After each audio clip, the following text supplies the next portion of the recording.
Alright, what is up YouTube and 40? We're going to be opening up Big Mail Day. I talked about this on Market Watch and I figured we'd go ahead and do it because people really like to see what's kind of going on in the world of Robbie's collection. So, for those of you that were curious as to kind of where we've been, you saw a while back that we picked up a Field Center and this really weird card. You're probably asking yourselves, what is this thing? And why does this look like it's worth money? Well, it is a replica of last year's Worlds cards. And for those of you that don't actually know, these are a bit of a collector's item in the market. Well, there's another one of these that actually just came out. So if you participated in some Japanese event, you had the opportunity to pick up these. And considering how hard Japanese events are already for the general player base to get anything out of without spending a horrible large amount of money, it's pretty crazy. I actually picked up the Field Center and the copy of this for $200, which was really godsend. And we actually have, in this little package right here, the second version of this. So we're going to open up this bad boy and kind of showcase this a little bit, talk about why the replicas are actually worth something, because this is the fun little collector's market, and the Yugi collector's market is always a fun little place. Alright, gotta see how we package this. Haha. Alright, so our treasure is in fact, man, this is how you do it. Alright,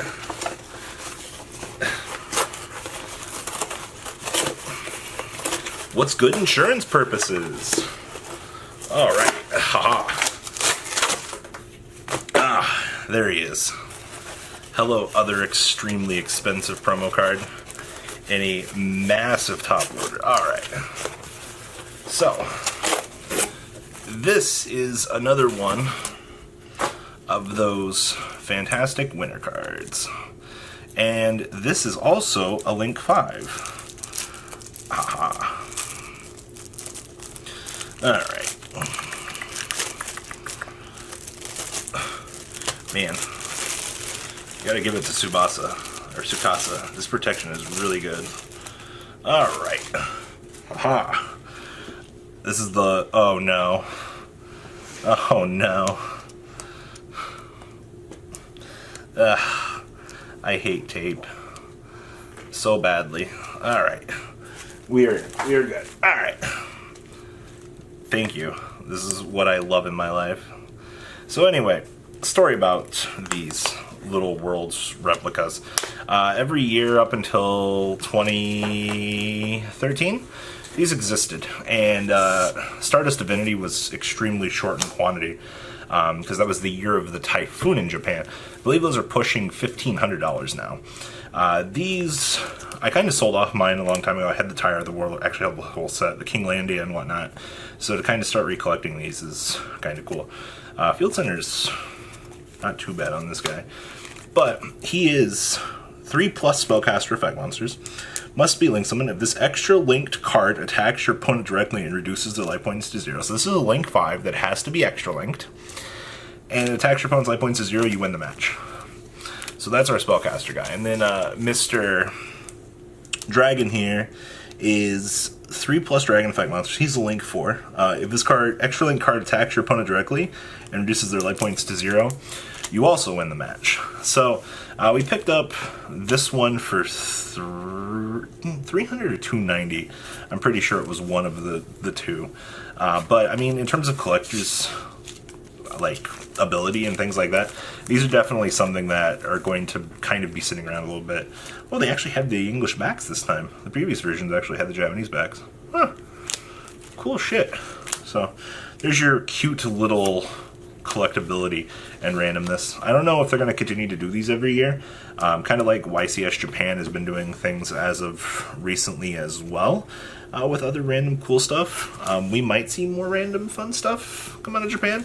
We also don't know what this year's Worlds cards are. They've also been notorious for putting these in core sets as secret rares in Japanese. So to see these back in English, I mean, it's pretty interesting to say the least. So enjoy your collectability. So there's that. Now,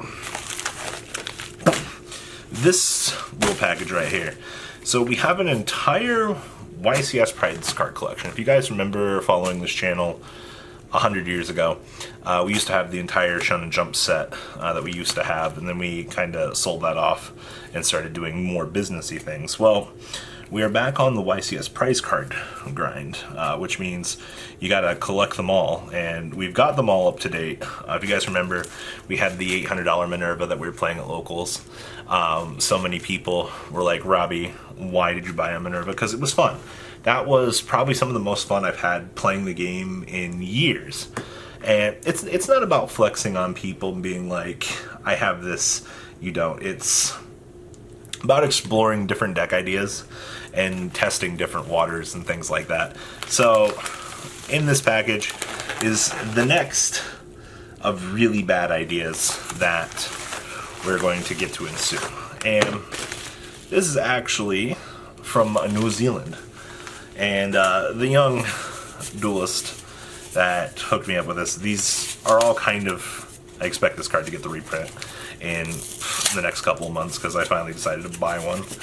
But it's just how my life works. So for $1,000, we picked up our version of Fred.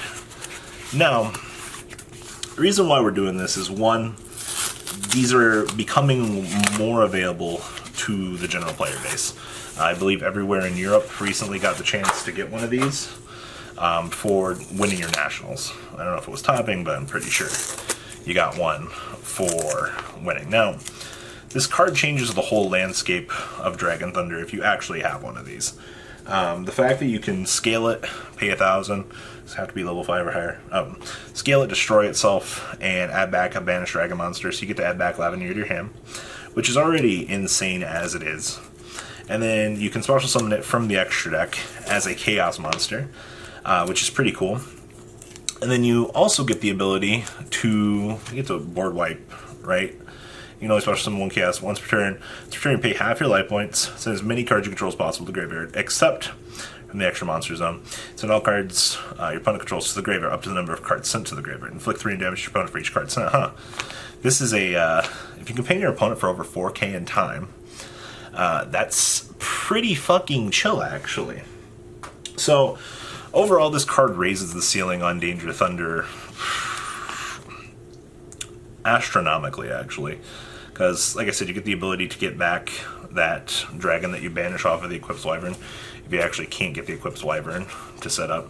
And if you also can't establish anything else, also this helps make Hope Harbinger, which makes life even better. So I think the problem with Danger Thunder right now as a whole, as much as it is you need this card. This extends your plays. Just like this extends my collection at this point. So, as of the point of getting this, we finally have the complete YCS prize card set in Super. Also gives us access to the Minerva, the Giant Hand, the Dark Lords. We also have a Blood Mephist. I don't know what else there actually was. And right now, like I said, these are floating around in circulation. You should have no problem picking up one of these. A lot of people want 1,100. I got mine for 1,000, including fees and shipping, which was really good because we got this in 3 days from New Zealand, which was fantastic. But in terms of collectability and things like that for the general purpose of the player base, these are going to be kind of hard to track down. I know there's a few of these floating around on eBay for about 300 to 400. I don't know if I'd really touch those unless you're a hardcore collector and you want like the Stardust Divinity, the Tire, and things like that. It's kind of up in the air. I'm also not really sure how I feel about these expensive ass field centers because for some reason these just exist now, but it's like, is it really worth the money? I guess these just kind of come along with these now in terms of collectability. So in terms of doing more collection videos, this is just a little update, new stuff that we've got coming in. In the future, I'm sure we can make an update to that, but we don't spend large amounts of money all the time on this card game, but when we do, we have to show it off. So what do you guys think? I don't know why we're asking that, but you think this stuff's cool? Please leave a comment down below, tell me what you guys think. And honestly, for a nice little fun collection video, I'd just like to hear what you guys think. I guarantee you guys probably didn't know that these even existed. But, alright guys, we're out. Peace. The ride never, well, truly ends. Thank you, patrons. Without you guys, I don't know what I'd be wearing in these videos. I might be a truffle shuffle incident all over again. Guys, please also check out Vanquil40 for some awesome Vanguard content. Some other interesting stuff you might find up here on the left or in the description as well. Thanks for watching.